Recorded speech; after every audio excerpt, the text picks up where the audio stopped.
Hey guys, so this is AP World History, Chapter 7, Part 3, Religions of Salvation in Classical Persian Society. The last video we talked about pretty much the society, the imperial bureaucrats, the free classes, and the slaves, and we also looked at how they made their economy, how their economy made their wealth, as well as the standardized coins that they came up with, and the trade that went on within the empire. So today we're moving to more of a religious and cultural perspective, more so religion though, and we'll be looking at the religion of salvation, specifically Zoroastrianism. All right, so it starts with the leader, the founder of Zoroastrianism, and that is Zarathustra.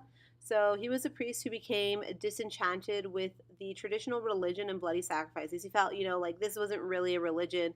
This wasn't really, reaching any sort of spirituality. So, he was a well off, educated man, and he left his parents, his family for about 10 years to kind of find some sort of spirituality. And he was convinced that there was this supreme God called Ahura Mazda, and that he was kind of like the god of good. So he said that, Ahura Mazda he was claiming himself as prophet for Ahura Mazda. And so he begins to write this book called the Gathas, which are the hymns he composed in honor of various deities he recognized. So it's important to note that this is not a monotheistic religion.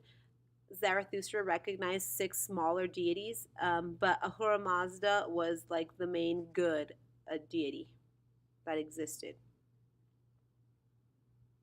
So the teachings of Zoroastrianism, pretty much, again, the idea that Ahura Mazda, he's the supreme deity, he's, eternal, benevolent, creator of all good things, and that Ahura Mazda was going to be in conflict or at war with Angra Mainyu, and that this was sort of the destructive spirit or the hostile spirit, so like good versus evil kind of idea, and that these two forces were at war with each other, and that the humans are kind of like the players that they're using to go at this. So human souls would undergo judgment and experience rewards or punishment according to their holiness of their thoughts, words, and deeds. So the idea that, if you're doing good, then you're probably going to go into this heaven. If you're doing bad, then you're probably not going to go into into heaven. So it's always that fight between the good and evil. The popularity of Zoroastrianism.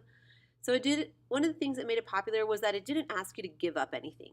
It didn't ask you to denounce any material things in the world. In fact, it was quite the opposite. It said that the material things were blessings. However, it did say you need to have morals. You need to have moral teachings, and that these morals are going to allow you to enjoy what we have here on earth. So they had this saying called good faith, good works, good morals. Or I'm sorry, good deeds. So good faith, you honor the gods, you honor Ahura Mazda. Good works, the things you do, how you treat people, how you treat others, and your good deeds. Those are what's going to lead you to heaven. So we don't see, or we don't know a lot about Cyrus or Cambyses, his son, being very big on Zoroastrianism. We're not too sure about that. We're pretty sure that they are. However, Darius, he really believed in this religion, and he associated himself with Ahura Mazda, and he claimed divine sanction for their rule. So pretty much saying that Ahura Mazda wanted him to rule. So we see this like in the other river valley civilizations before the classical period that is just going to continue on. So your discussion question, why do you think Zoroastrianism was popular? Provide 2 pieces of evidence. So at one point, Zoroastrianism was an officially sponsored religion. The Sassanid dynasty, they will revive it. However, Zoroastrianism will face difficulties when Islamic conquerors take over the Sassanid Empire, and they begin to kind of like get rid of the temples that are there. They destroy them, and the Muslims will place political and financial difficulties on the temples and the Magi. So they pretty much make it difficult for people to follow the religion. They're not saying no, but they're saying it's going to be harder than it was previously under different rule. Other faiths that existed at this time, we see Jewish communities that existed, and we see this idea of Manichaeism, another religion that exists. And it's important to note that, Zoroastrianism, you may not know a lot about it, but it's the idea that it probably did influence these other religions of salvation like Christianity. It left its mark on them. And the ideas that develop and that may have influenced them are this idea of an omnipotent deity, an all powerful being, the idea of that fight between good and evil, and the idea of, in order to defeat evil, you have to have these high moral standards, and that you're in the end going to undergo some sort of judgment to determine whether you are going into heaven or not. So, your last discussion question here, knowing what you know about Zoroastrianism, do you think that Christianity is an original religion, or do you think it took parts of that religion? Why or why not?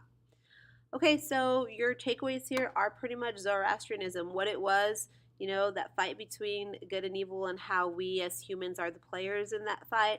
How it experienced popularity, and it also experienced, unpopularity through the empires and the people that took over the empires during this time.